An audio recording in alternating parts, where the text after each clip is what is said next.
Em um mundo cercado de narrativas prontas, pensar por conta própria é o maior ato de rebeldia, do anarcocapitalismo aos dilemas da sociedade moderna. Sem tabus, sem amarras. Bem-vindo ao Além das Fronteiras. Sabe aquela sensação de que o dinheiro, simplesmente não rende mais? Totalmente. A gente ouve as histórias, né, dos nossos pais, dos avós, ou vê naquelas séries antigas, sei lá, Família Solassimí. Aham. Uma casa enorme, 6 filhos, empregada, e um único salário parecia dar conta de tudo. Hoje isso soa como ficção científica. Pois é. A pergunta que fica é, o que aconteceu? O que mudou de forma tão drástica? Essa é exatamente a questão central da análise que a gente tem em mãos hoje. E a premissa é bem ousada, sabe? Qual seria? A ideia de que não é que tudo ficou absurdamente mais caro. Na verdade, é a própria natureza do nosso dinheiro que se quebrou. Quebrou. Exato. E o argumento todo começa numa data muito específica. 15 de agosto de 1971. O que aconteceu nesse dia? Foi o dia em que o presidente americano, o Richard Nixon, foi à TV e fez um anúncio que, mudou as regras do jogo financeiro para sempre. Ele cortou o último elo que o dólar ainda tinha com o ouro. E essa decisão, de mais de 50 anos atrás, seria a raiz de muitos dos problemas que a gente sente no bolso hoje. Segundo a análise, sim. É o ponto de partida. Então a nossa missão aqui hoje é mergulhar fundo nisso. Vamos tentar entender o que significa ter esse dinheiro quebrado, como isso se liga com a inflação de um jeito que a gente não costuma ouvir por aí. E também olhar para uma alternativa tecnológica que é proposta como uma revolução completa. Certo. Então vamos começar por essa ideia de dinheiro quebrado. O que isso quer dizer na prática? Pelo que eu entendi do material, até 71, o dólar americano tinha uma promessa, né? Ele podia ser trocado por uma quantidade de ouro. Exatamente. Havia um lastro. Quando Nixon removeu essa trava, os governos, em tese, ganharam um superpoder, o de criar dinheiro do nada, sem ter um bem físico para garantir aquele valor. E por que fizeram isso? Bem, a justificativa na época envolvia os custos gigantescos da Guerra do Vietnã, entre outras pressões econômicas. Mas a consequência, segundo o que a gente leu, foi abrir a caixa de Pandora. Porque a partir daí... A partir do momento em que não existe mais uma âncora, a quantidade de dinheiro em circulação pode... explodir. E aí entra a lei da oferta e da procura. Quanto mais dinheiro você tem por aí, menos cada notinha daquela vale. O material que a gente viu dá um exemplo muito bom disso, como a moeda de prata. Sim, é um exemplo visualmente poderoso. Uma moeda de $1 de prata, daquelas feitas antes de 1965. Na época ela valia, $1. Certo. Hoje, para você comprar essa mesmíssima moeda de prata, você precisaria de uns $38 de papel. Espera aí, só para eu entender direito. O argumento, então, não é que a prata ficou 38 vezes mais valiosa. Exato. É que o dólar de papel perdeu quase todo o poder de compra dele em relação à prata. É exatamente essa inversão de pensamento que a análise propõe. A quantidade de prata na moeda não mudou. O que mudou foi o valor do papel que a gente usa para medir as coisas. Então, não é a prata que subiu, é o dólar que desvalorizou. Ok, isso é bem contraintuitivo. Porque a gente sempre ouve na TV que a inflação é o aumento geral dos preços. Mas o que essa visão sugere é que isso é só o sintoma. A causa real seria outra coisa. Sim, a distinção que fazem é crucial. Existe o que eles chamam de inflação de preços, que pode ser causada, por uma quebra de safra, um problema na logística, é uma escassez temporária. Entendi, mas o argumento é que 98% da inflação que a gente sente, aquela que corrói o nosso poder de compra ano após ano, é, na verdade, inflação monetária. Que é o aumento da quantidade de dinheiro. Exatamente. A expansão da base monetária. A analogia do mercado imobiliário que eles usam é ótima. O número de casas numa cidade não dobra de um ano para o outro, certo? Claro que não. Mas se o Banco Central dobra a quantidade de dinheiro em circulação, para onde vai esse dinheiro novo? Ele vai perseguir os mesmos ativos, a mesma quantidade de casas. E aí os preços inflam. Isso. A casa que valia 500 mil, de repente está valendo 1 milhão. Não porque a casa melhorou, mas porque tem o dobro de dinheiro competindo por ela. Nossa. É uma perspectiva bem sombria. E quando a gente traz isso para a vida das pessoas, o impacto é gigantesco. Sim. A análise menciona uns dados dos Estados Unidos que são bem alarmantes. Tipo, a renda média estar agora $5.000 abaixo do custo de vida básico. E isso contando só o essencial, né? Moradia, comida, transporte. Exato. E as consequências sociais disso são profundas.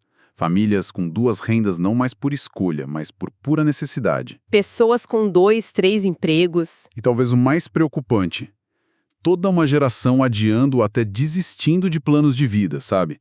Casar, ter filhos, porque a conta simplesmente não fecha. O material chega a dizer que, pela primeira vez na história americana, a expectativa é que a geração atual viva pior que a dos pais. Isso abala a própria ideia de progresso. Totalmente. Então, a pergunta é: quem se beneficia com esse sistema?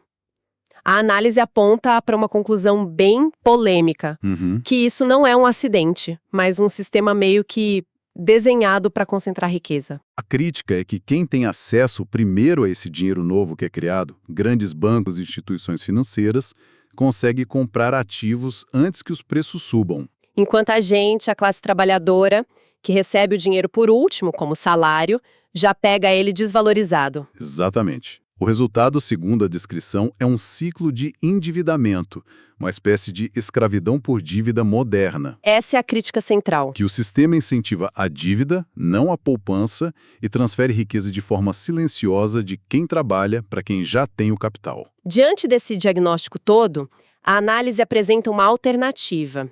E é aqui que o Bitcoin entra na conversa. Isso. Mas não como um investimento para ficar rico rápido, e sim como uma reconstrução do que o dinheiro deveria ser. Exato.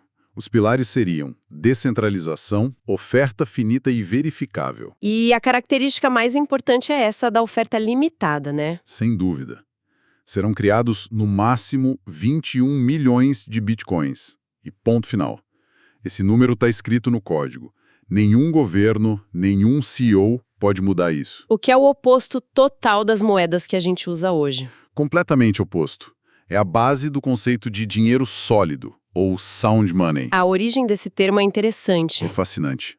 Antigamente, para saber se uma moeda era de ouro puro ou se tinham misturado com metal mais barato, as pessoas batiam ela numa superfície dura.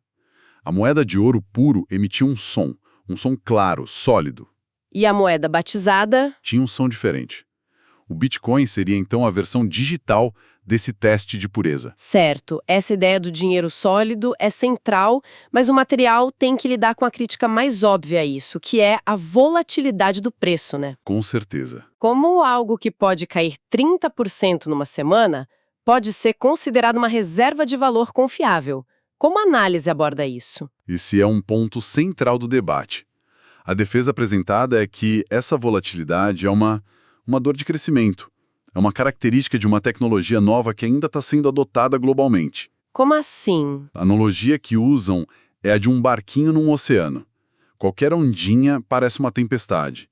À medida que mais gente adota o Bitcoin, o barco cresce e vira um transatlântico, e as mesmas ondas mal balançam ele. Então a aposta é que, com o tempo, a volatilidade diminua. A aposta é essa, mas no curto prazo é sem dúvida um obstáculo para o uso diário. Entendi. E a tecnologia por trás de tudo isso, o blockchain, parece super complexo. Mas a ideia base é até que simples. Pensa num livro caixa digital, um registro de todas as transações que é público e não pode ser alterado. Como um documento do Google Docs compartilhado com o mundo todo. É uma ótima analogia. Milhões de pessoas têm uma cópia. Se alguém tentar mudar algo no passado, a cópia dessa pessoa não vai bater com a de todo mundo. E a rede rejeita a tentativa na hora. E a segurança de cada um? É garantida pela criptografia, o sistema de chaves. A analogia dos armários de escola ajuda a entender. Se o endereço Bitcoin é o número do armário, é público, qualquer um pode depositar algo lá. Mas só você tem a chave privada, a combinação do cadeado, para abrir e tirar o que está dentro. E foi essa tecnologia que resolveu um problema que aparentemente era um dos grandes desafios da computação, né? Sim. o chamado gasto duplo. Que seria tipo eu te mandar um e-mail com R$ 50 e depois mandar o mesmo e-mail com os mesmos R$ 50 para outra pessoa. Eu estaria criando dinheiro do nada. Exatamente. Antes do Bitcoin, qualquer coisa digital era infinitamente copiável. Uma foto, um texto, uma música. Certo. O que o criador anônimo do Bitcoin, o Satoshi Nakamoto, conseguiu foi criar a primeira coisa digital que não pode ser copiada. Quando você envia um Bitcoin, ele de fato sai da sua posse e vai para de outra pessoa. Como uma moeda física. Exato. E isso para o mundo digital foi uma revolução. Pela primeira vez tínhamos escassez digital de verdade. Ok. A proposta do Bitcoin é de um sistema de baixo para cima, do povo para o povo. Mas os governos não estão só assistindo a isso, certo? De jeito nenhum. Eles estão criando suas próprias moedas digitais, as tais CBDCs, moedas digitais de Banco Central. Qual é a grande diferença? Essa é talvez a bifurcação mais importante para o futuro do dinheiro. E a análise coloca isso como uma escolha quase distópica. Por quê? Porque na superfície parece a mesma coisa. Dinheiro digital. Mas na essência são filosofias opostas. O Bitcoin é descentralizado. Ninguém controla. Uma CBDC é o auge da centralização. É uma moeda controlada diretamente pelo Banco Central do país. E as implicações disso para a privacidade e para o controle seriam? Gigantescas. Com uma CBDC, o governo não só poderia ver cada transação que você faz, mas ele poderia programar o dinheiro. Programar o dinheiro? Como assim? Eles poderiam, por exemplo, desligar sua conta se você for um opositor político, ou impedir você de comprar certos produtos. Nossa! A análise usa uns exemplos hipotéticos para ilustrar. A carteira de um piloto francês congelada depois que ele critica o presidente. Ou um cidadão britânico que é impedido de comprar uma cerveja porque um algoritmo decidiu que ele atingiu o limite semanal de álcool. Isso é assustador. É um nível de controle sem precedentes. Sim. Então, a narrativa que se desenha é uma escolha entre dois futuros. De um lado, a promessa de liberdade financeira com o Bitcoin, que é sem permissão. Ninguém precisa autorizar suas transações. E do outro, um futuro de potencial vigilância e controle orwelliano com as CBDCs. Exatamente. A análise enquadra essa como a verdadeira batalha da nossa era. Entre sistemas abertos e descentralizados e sistemas fechados e centralizados. E os impactos disso vão muito além de poder ou não comprar uma cerveja. A discussão vai para implicações sociais e globais. Um dos pontos mais fortes é o da inclusão financeira. Sim, a estimativa é que metade da população mundial não tem acesso a banco. Para essas pessoas, o sistema financeiro de hoje é uma porta fechada. E o Bitcoin poderia ser uma solução. O argumento é que sim. Por precisar só de um celular simples e internet, ele pode ser uma ferramenta de empoderamento. O exemplo das mulheres no Afeganistão é muito forte. Conta pra gente. Numa cultura onde elas muitas vezes não podiam ter conta em banco, dependiam de parentes homens, algumas passaram a receber salários e doações direto em suas carteiras de Bitcoin. Dando a elas uma autonomia financeira que nunca tiveram. Exatamente. Mas para essas pessoas não existe a barreira de precisar de um smartphone, internet estável e um certo conhecimento técnico. Como a análise lida com esse obstáculo? É um ponto super válido. A análise reconhece que não é uma solução mágica, mas é uma tecnologia que funciona em camadas. Estão sendo construídas soluções em cima da rede principal, como a Lightning Network, que tornam o uso muito mais fácil, tipo um app de pagamento que a gente já usa. Então, a curva de aprendizado existe, mas o benefício pode superar a dificuldade. Para bilhões de pessoas, o argumento é que o benefício de ter acesso a uma rede financeira global, que não pode te excluir, supera e muito a dificuldade inicial. Outro ponto é a ideia de propriedade. No mundo digital, o que é nosso de verdade? A análise diz que o Bitcoin é a primeira forma real de propriedade digital. Exato. Pensa bem, seus e-mails, suas redes sociais, seu dinheiro no banco, tudo pode ser censurado ou confiscado por uma empresa ou por um governo. Verdade. A história da família que fugiu da União Soviética é muito forte. Tiveram que deixar tudo para trás, só puderam levar $400. Se tivessem as economias de uma vida em Bitcoin, poderiam ter levado tudo. Simplesmente memorizando uma sequência de 12 palavras, que é a chave para restaurar a carteira em qualquer lugar do mundo. É a ideia de propriedade soberana, que não pode ser violada. E o argumento talvez mais audacioso é sobre o impacto nas guerras. A ideia de que o Bitcoin poderia promover a paz. Parece um salto grande, né? Parece. Como funcionaria? A lógica é econômica.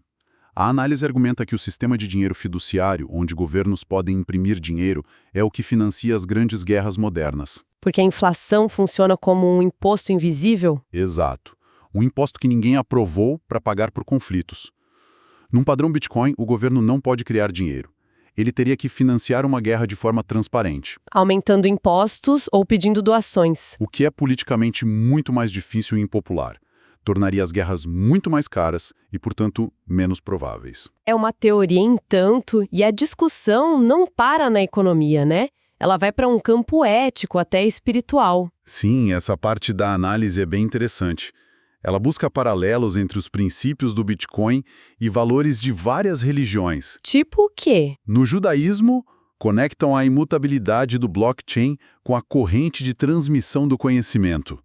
No budismo, com a ideia de não acredite, verifique, em vez de confiar numa autoridade central. E em outras tradições? No islamismo, a proibição da riba, que é a usura, o criar dinheiro do nada, se alinha com a oferta fixa do Bitcoin.